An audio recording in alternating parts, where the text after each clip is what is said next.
আসসালামু আলাইকুম everyone, welcome back to my channel যারা কিচেন। আজকে আমি সিম আলু দিয়ে পাঁচমিশালি গুঁড়া মাছ রান্না করব। এখানে আমি একটা প্যানের মধ্যে তেলটাকে ঢেলে তারপর তেলটাকে ভালো করে গরম করে নেব।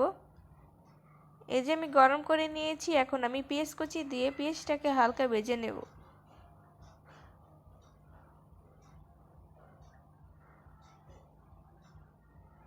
পরিমাণ মতো লবণ দিয়ে দেব, লবণ দিয়ে হালকা নাড়াচাড়া দেব।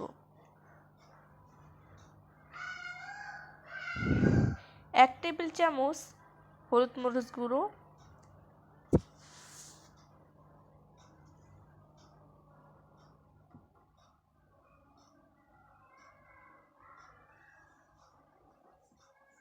দিয়ে ভালো করে নাড়া দিয়ে দেব।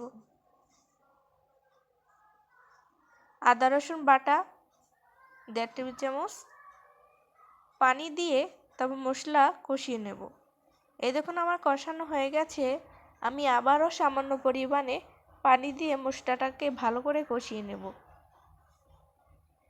আমার কষানো হয়ে গেছে, এখানে আমি এখন সিম আলু দিয়ে দেব।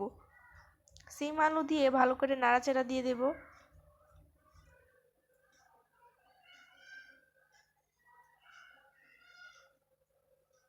এখানে আমি অল্প পরিমাণে পানি দিয়ে দিলাম। পানি দিয়ে এখন ভালো করে কষিয়ে নেব।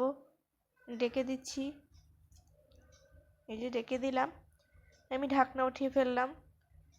এখানে আমি এখন মাছগুলো দিয়ে দেব। মাছগুলো দিয়ে ভালো করে নাড়াচাড়া দিয়ে এগুলো মিক্স করে নেব।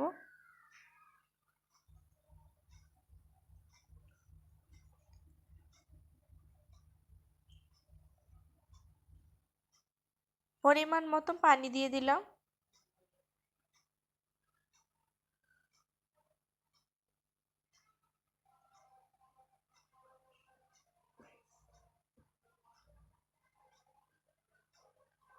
এই যে পানি দেওয়া হয়ে গেছে, আমি আবার ঢেকে দিলাম।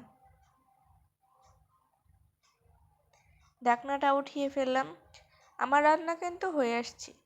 আমি এখানে এখন ধনেপাতা কুচি দেব।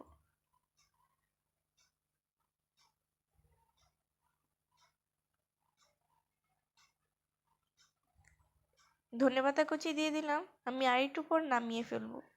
আমার রান্না হয়ে গেছে। এই যে আমি পরিবেশন করলাম। আমার রান্নাটা যদি আপনাদের ভালো লাগে তাহলে আমার পাশে থাকবেন। ভালো লাগলে লাইক কমেন্ট করবেন। আমার রান্নাটা ভালো লাগলে শেয়ার করবেন।